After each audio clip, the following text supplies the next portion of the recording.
pagi Jakarta, inilah liputan 6 petang.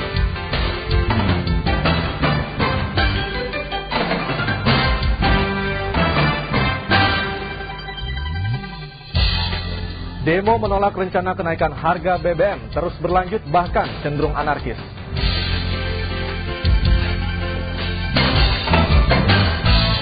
Dua tokoh nasional, SK Trimurti dan Ali Sadikin, dimakamkan.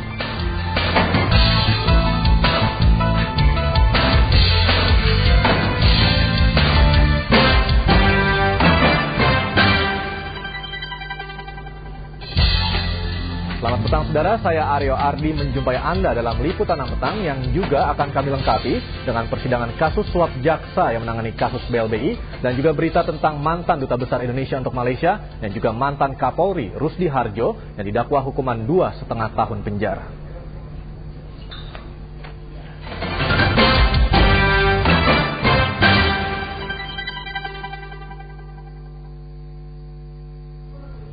Ribuan orang dari berbagai elemen masyarakat berunjuk rasa di depan Istana Merdeka menuntut pemerintah membatalkan kenaikan harga BBM. Sempat terjadi bentrok ketika polisi menemukan sejumlah pengunjuk rasa yang membawa bom Molotov.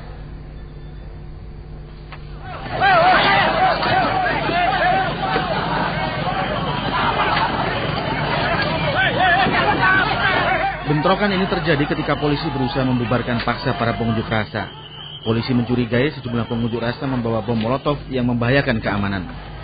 Beberapa orang pengunjuk rasa yang dicurigai ditangkap, tapi pengunjuk rasa yang jumlahnya sudah ribuan ini tetap bertahan di depan Istana Merdeka. Bentrokan kembali terjadi ketika sejumlah pengunjuk rasa berusaha mendekati Istana Merdeka dan langsung dihadang polisi.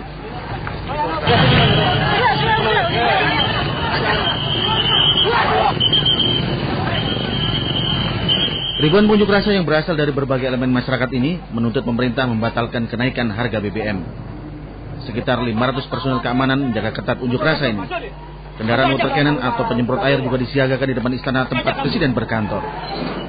Jalan Merdeka Selatan dan Merdeka Barat ditutup sementara untuk mengisolasi gerak pengunjuk rasa agar tidak meluber ke tempat lain. Pemerintah menggulirkan rencana kenaikan harga BBM sejak sebulan lalu dengan alasan untuk mengurangi subsidi dalam APBN. Tim Liputan 6 SCTV melaporkan dari Jakarta. Unjuk rasa menolak rencana kenaikan harga BBM juga terjadi di hampir seluruh daerah di tanah air. Di beberapa tempat unjuk rasa diwarnai dengan bentrokan.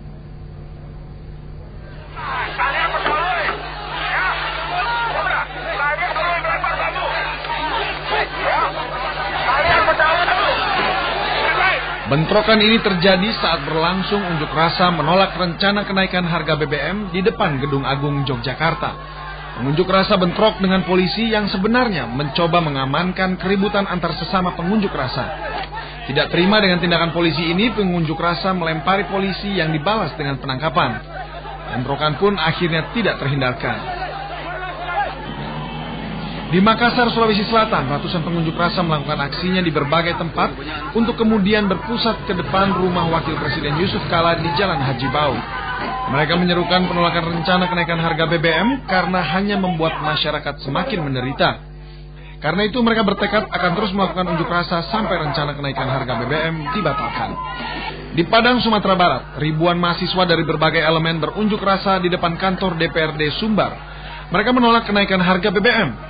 Unjuk rasa diwarnai dengan pembakaran keranda jenazah sebagai simbol matinya nurani pemerintah. Mahasiswa mengancam akan melakukan reformasi tahap kedua jika pemerintah nekat menaikkan harga BBM. Pemerintah sebenarnya sudah menduga bakal terjadinya unjuk rasa menolak kenaikan harga BBM.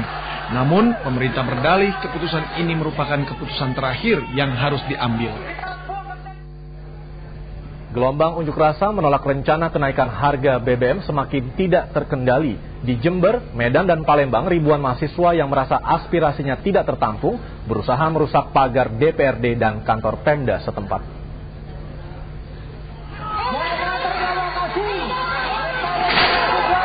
Mahasiswa bertindak anarkis akibat Bupati Jember tidak bersedia menemui pendemo. Sebagai pelampiasan, pagar kantor Pemkab Jember dirobohkan. Mereka mendesak pemerintah membatalkan kenaikan BBM yang akan menyengsarakan rakyat kecil.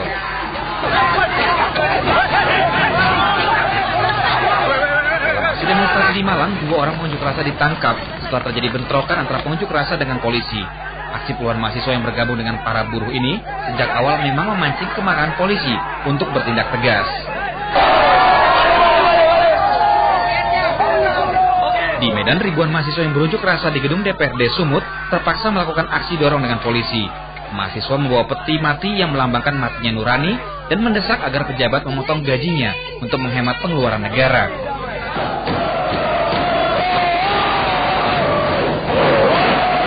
Sedangkan para mahasiswa di Palembang hanya bisa berteriak-teriak di ruang rapat DPRD karena merasa tuntutan penolakan kenaikan BBM tidak bisa ditampung anggota dewan.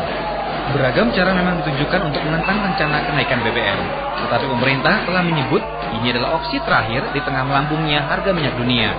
Tetapi lamanya keputusan yang diambil telah memperparah keadaan karena harga-harga telah naik sebelum harga BBM benar-benar dinaikkan. Tim Liputan SCTV melaporkan. Wakil Presiden Yusuf Kala kembali menegaskan kenaikan harga BBM adalah pilihan yang harus dilakukan oleh pemerintah. Karena jika tidak dinaikkan, ekonomi negara akan semakin berat. Memang menaikkan harga BBM ya memang ada masalah sedikit. Tapi tidak dinaikkan lebih hebat lagi masalahnya. Itu yang kadang-kadang sepertinya kita ada simpal bola ini. Apa saja bisa. Ya. Itulah hal yang perlu kita semua tak mengerti, memahami hal tersebut. Meski harga bahan bakar minyak belum dinaikkan, dampaknya sudah sangat dirasakan oleh warga. Hampir di semua daerah, warga mengeluhkan sulitnya mendapatkan BBM. Kalaupun ada, mereka harus antre hingga berjam-jam. Akibatnya kegiatan ekonomi warga terganggu.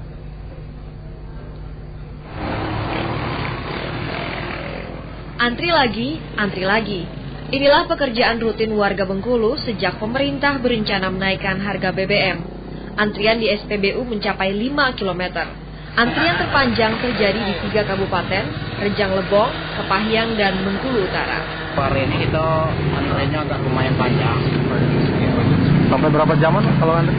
Tergantung ini, untuk paling-paling lah 3 jam.